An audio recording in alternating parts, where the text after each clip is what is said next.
Development Offshore Wind Farms and the Historic Environment, presented by MSDS Marine and the Coastal and Offshore Archaeological Research Services. The webinar will consist of a presentation and then a Q&A session.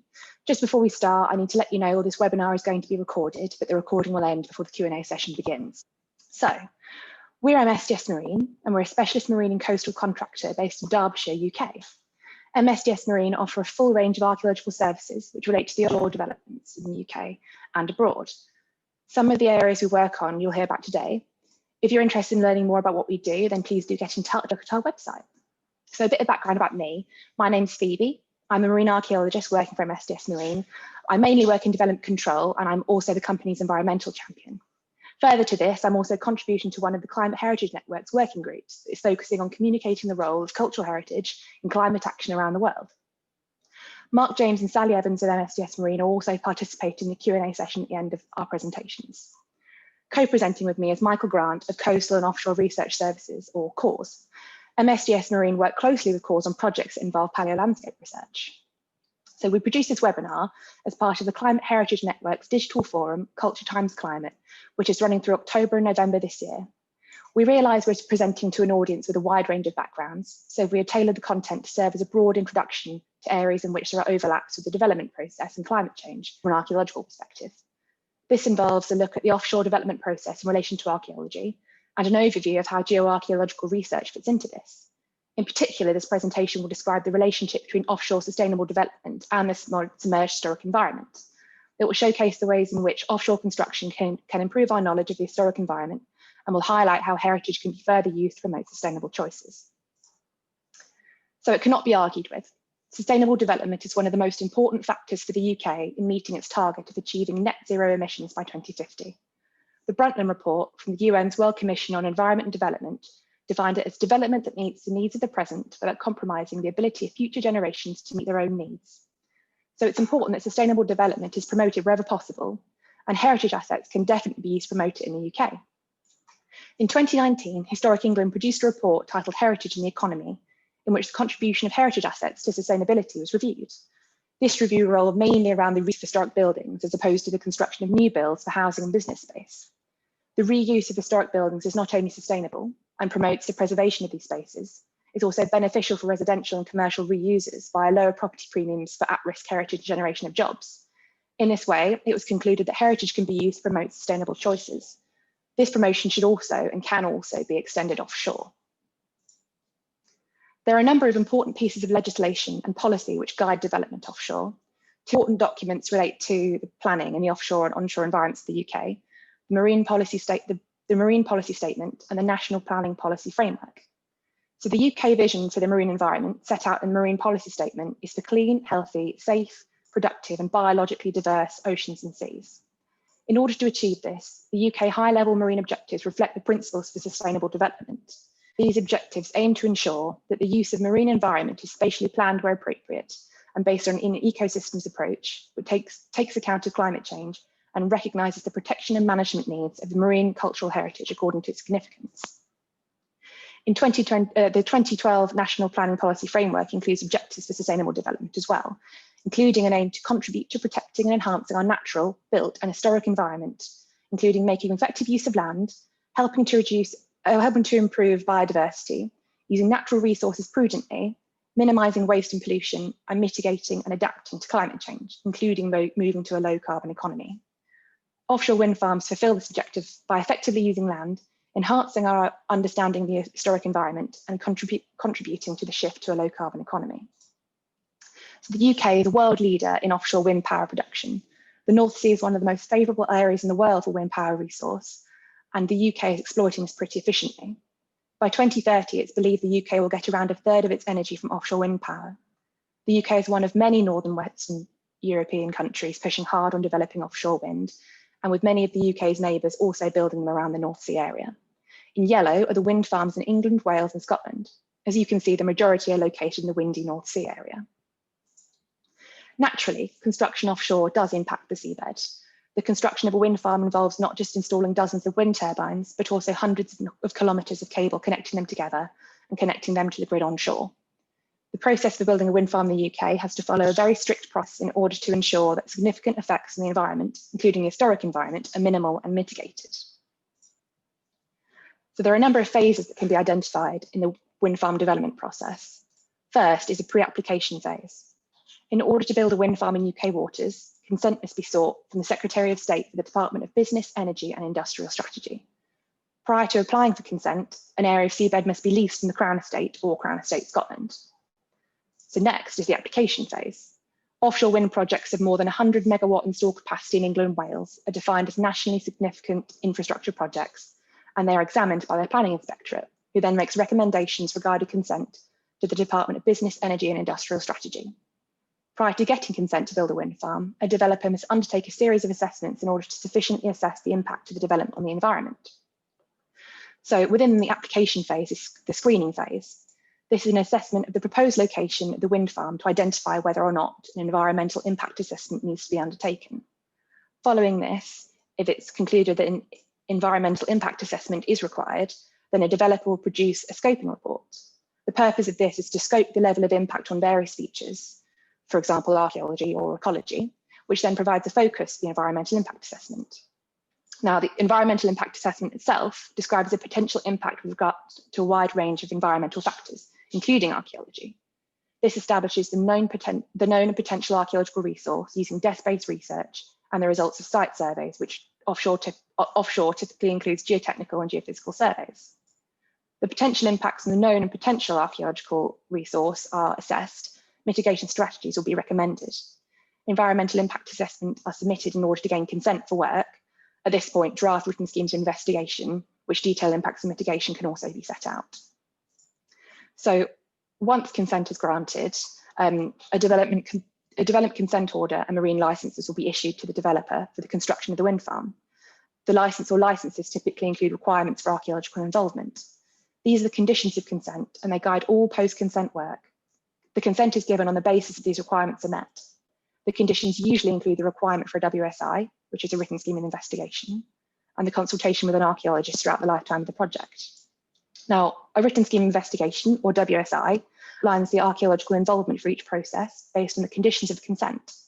WSIs are typically designed to achieve archaeological conditions for consent, including the adherence to a protocol for archaeological discoveries and stipulating archaeological involvement in works to be undertaken, for example, geophysical, geotechnical, and ROV surveys. Prior to the construction of a wind farm, a developer will typically hire a retained archaeologist. The role of the retained archaeologist is to ensure adherence to the license conditions through implementation of the agreed WSI. They also liaise with the archaeological curator. In the UK, this can be Historic England. In Wales, this is CADU. In Scotland, it's the Historic Environment Scotland. Or in Northern Ireland, it's the Northern Ireland Environment Agency. The retained archaeologist also prepares method statements for works relating to archaeology. They undertake watching briefs where necessary. They provide archaeological advice to the developer, and they produce archaeological reports. Now, during the construction phase, the mitigation strategies for impacts to archaeological resource that were previously agreed, they're now followed. The mitigation strategy for impacts on seabed material, for example, wrecks or coastal structures, is typically through avoidance. The construction works will normally try to avoid impacts on these features entirely. Areas to be avoided are established via archaeological exclusion zones, which are recommended following the review of archaeological data, and they're agreed with the curator, then adopted by the developer. The use of archaeological exclusion zones, or AEZs, is typically part of the license conditions. The mitigation strategy for impacts to prehistoric landscape material is generally to preserve them by record. Prehistoric landscapes usually cover large areas, and so impacts cannot be mitigated by avoidance normally. The actual impact on this type of archaeological resource is quite small, considering the depth and spread of these prehistoric landscapes and the comparatively shallow intrusion of cables and the small footprints of the wind turbine foundations. Even so, detailed recording is undertaken to ensure preservation by record. Also, during the construction phase, a protocol for archaeological discoveries is adhered to. So, the protocol for archaeological discoveries is in place at any time there's any activity in the water relating to the wind farm. The protocol details the process for when previously unknown archaeological discoveries are made during the development process. For example, the protocol is deferred to if a pre-cable lay grapnel run brings up wreck or prehistoric material. The protocol can result in a temporary AEZ, archaeological exclusion zone, being put in place to protect the remaining material on the seabed. This will later be reassessed and a permanent AZ may be recommended by the retained archaeologist. So, once the wind farm is built, it will require maintenance in order to ensure it's running safely and properly during its lifetime. It will also require decommissioning, as the design lifespan of a wind turbine is about 25 years. For each new phase of the project, a new marine licence will be issued and the written investigation will be updated. This will outline the archaeological involvement in the operation and maintenance or decommissioning phase and outline impacts to the archaeological resource that may occur during each phase and recommend mitigation strategies. So these are a few examples of archaeology assessed during the development. Firstly, here is a multi-beam of a wind farm site we've been working on, showing 3 wreck sites. The wrecks on the left and right whole, the pieces in the middle represent 2 halves of the same vessel. These wrecks were previously reported by the United Kingdom Hydrographic Office, but further geophysical survey is required to assess how large archaeological exclusion zones need to be based on the size and significance of the wreck, its debris field, potential impacts on it, and the seabed dynamics. On the left is a prehistoric hand axe. Finds such as this have been reported under the protocol. Material such as this can also be brought up during construction activities, for example, while dredging. And finally, on the right is an anchor identified in a remotely operated vehicle survey. The ROV is primarily used as part of surveys looking for unexploded ordnance. The ROV footage is monitored by archaeologists as well. So now I've taken you through an overview of the development process and how archaeology fits into it. Michael Grant is going to take over and we'll now look at the submerged historic environment in further detail. Thank you.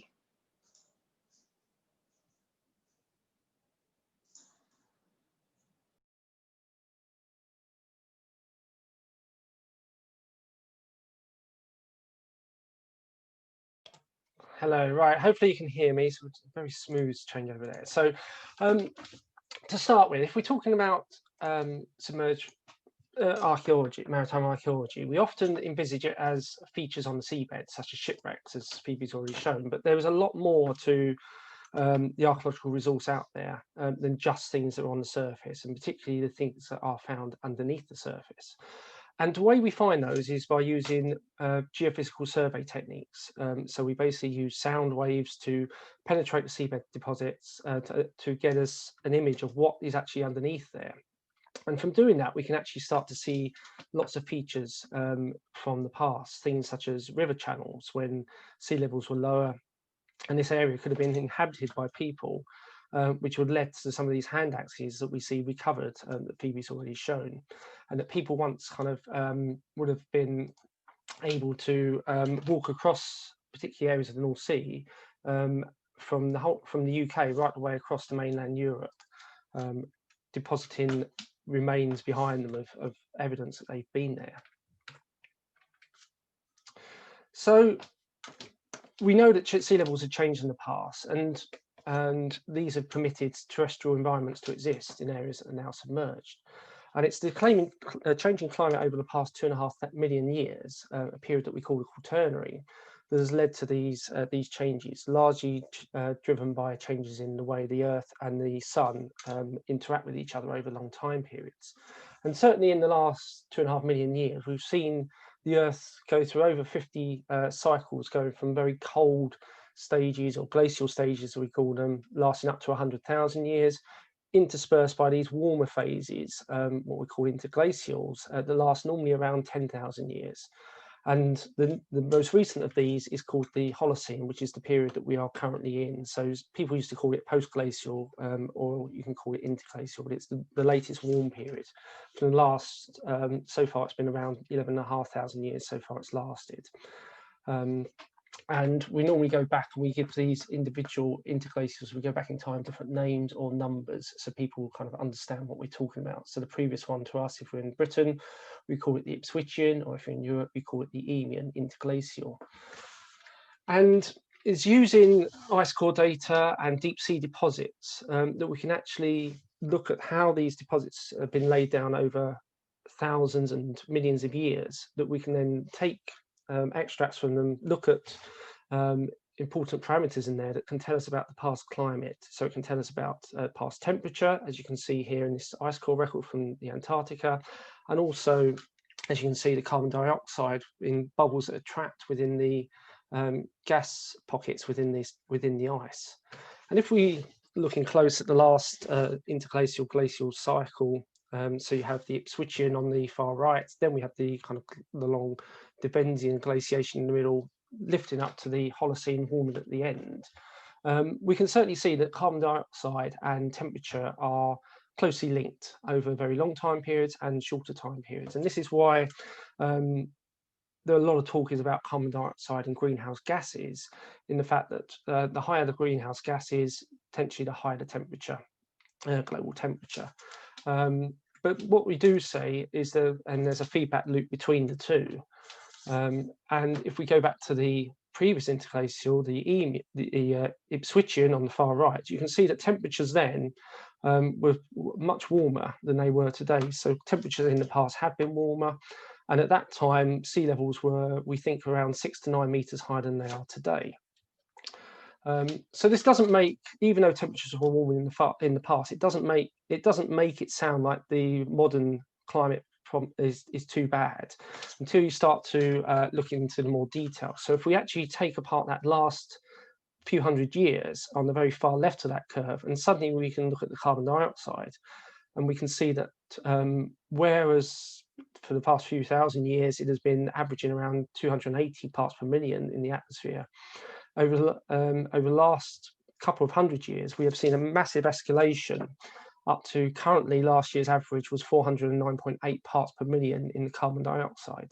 And so if we look at this as a feedback loop between greenhouse gases and temperature through the long time span, we can see that things are undoubtedly going to start increasing in temperature and things will be changing. And this is where one of the kind of the key problems of future climate change comes from, is where are we heading to, and what is the rates and the scale of changes that we're going to see.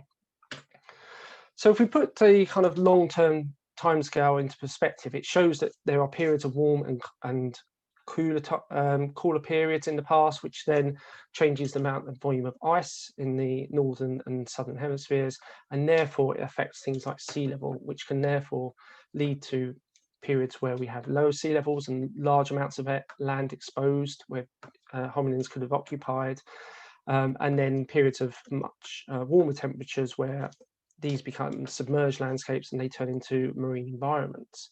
And we know that in the UK, from evidence up in North Norfolk at a site called Haysborough, that people first arrived in the British Isles at least 700,000 years ago during the Quaternary stage, as we call it.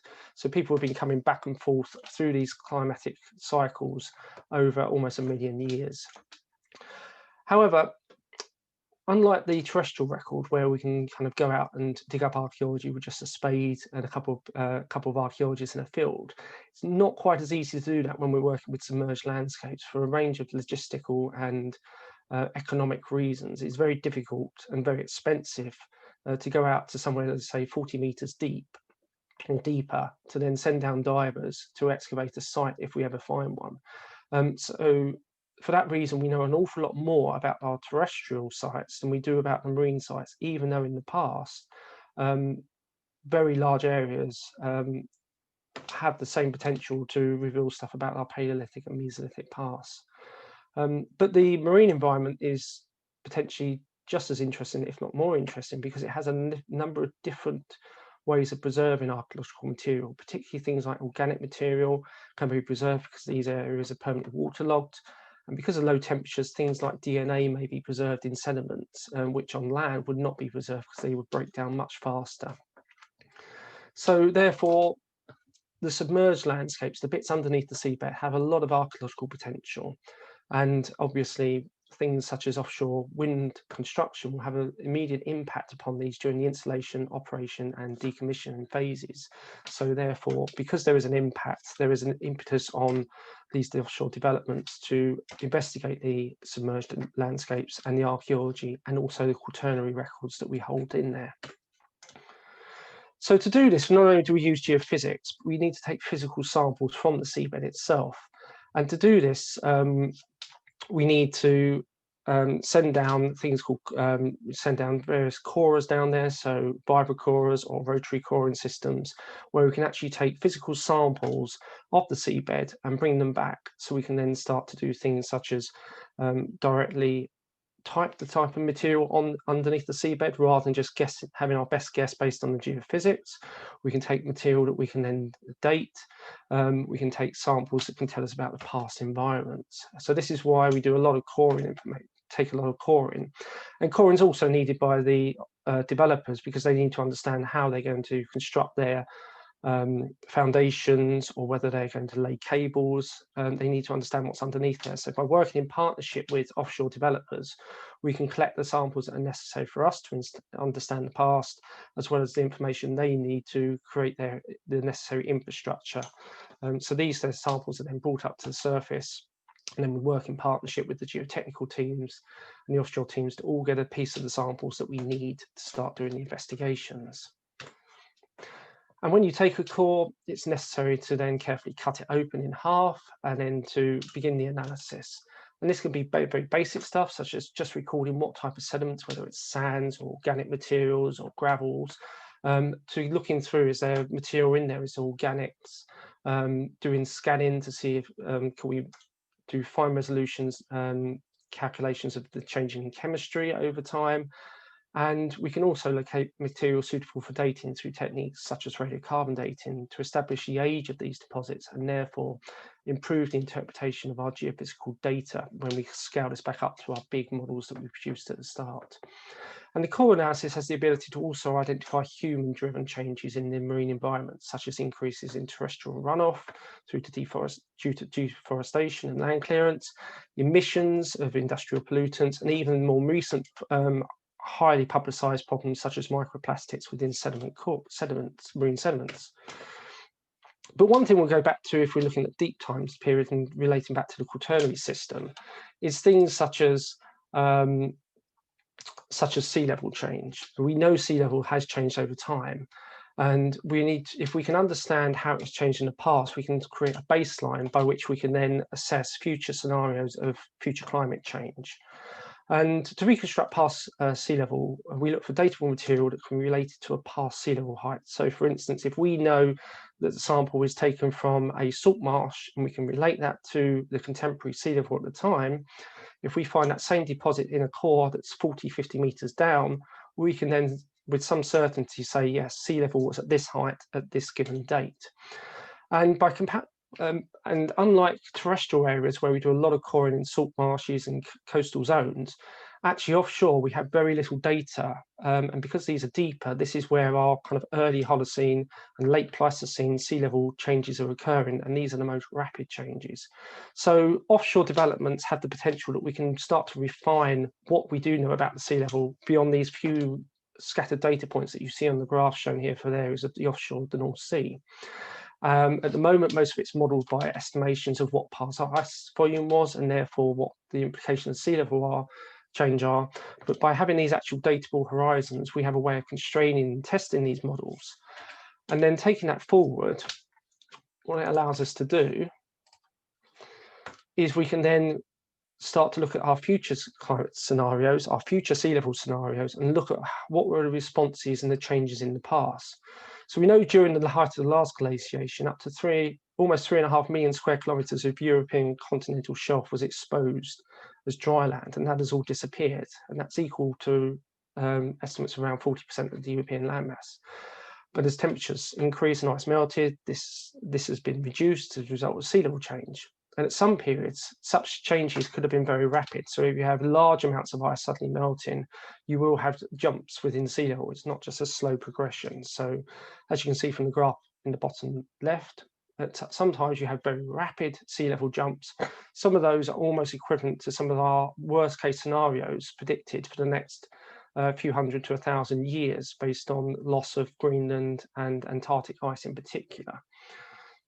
Therefore, refining this data and understanding the change of magnitude in the past will help us give us a founding for our future climate scenarios. It gives us a baseline by which we can compare against and show what has happened in the past and why it is more likely, particularly in these political arguments of whether, convincing people that this is a present problem and it is going to happen, and we need to think about how best to deal with it.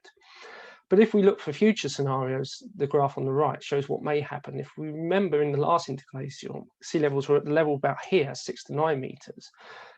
we can see that very large amounts of particularly Eastern England and the Low Countries in Northwest Europe are going to get submerged. And it always the case now of what is the level of change that's going to happen. And this has, of course, implications for the sea defences and some of the kind of more extreme examples of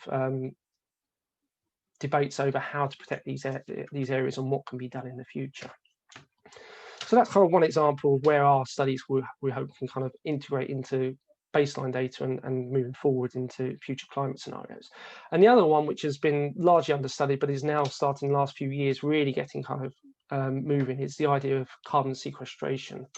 So this is the process of capturing and storing atmospheric carbon dioxide. So this is looking at the natural processes rather than carbon capture and storage, which is a kind of a process which people are envisaging where you can actually store carbon produced by industry into deep offsea oil wells or something like that.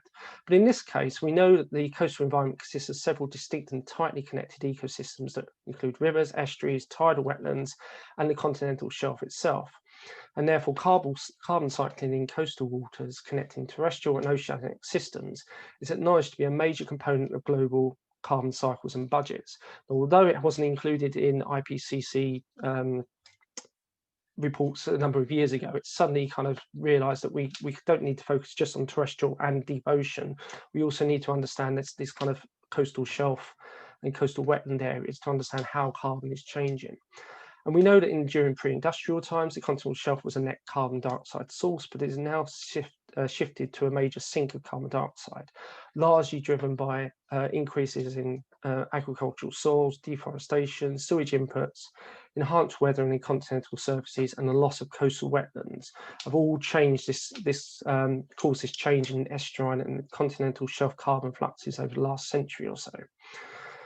But how does that relate to the submerged landscapes? Well, we have their records of what has happened over long time periods, from when sea levels were low to when as sea level increases, we get like changes from terrestrial land surfaces to estuarine environments to shallow and then to deeper continental shelf environments. So we have locked in their records, not only of the last few thousand years, but tens or hundreds of thousands of years of how this has changed over time. And therefore we have the ability through our coring to look at how that carbon storage has changed over time and then build it up into large three-dimensional models of carbon storage in these environments due to the ground models that we are developing on offshore wind as a result of very extensive and very deep geophysical survey work that's done. We also have the ability to calculate modern carbon sequestration into these environments because a lot of surface survey is done through multi-beam bathymetry surveys, and notably the calculation of backscatter, so surface roughness, from which we can use core data and grab samples to calculate how much carbon is stored within these different environments, and therefore calculate across large areas of the seabed what modern carbon sequestration is, so we can contribute potentially both a deep time and a modern contemporary environment of what carbon storage within this environment is, and help to kind of firm up our estimations of modern carbon storage and how it may change over time. So the construction of offshore wind farms offers a unique opportunity to collect data that would otherwise be difficult to access for these submerged paleo land surfaces. And as such, the benefits to heritage assets should be used. And then we'll move on to Phoebe. Thank you, Michael. So yeah, you summed it up perfectly. The construction of offshore wind farms do offer these fantastic opportunities to collect this data. And as you said, it would be otherwise quite difficult and very costly to access. So having these construction companies working closely with us to help us look at data is fantastic. The wind farms also represent a really important step forward in bringing the UK closer to its carbon reduction targets. As such, the benefits to the heritage assets can, and they really should, be used to promote offshore wind power as an excellent example of sustainable development, interacting positively with the historic environment. So we'll now be moving on to the Q&A session with myself, Michael, Mark and Sally. You can use the chat feature or the Q&A box in the panel at the bottom of the screen. And also I think you might be able to anonymize your questions, but thank you ever so much for listening. We look forward to any questions you have.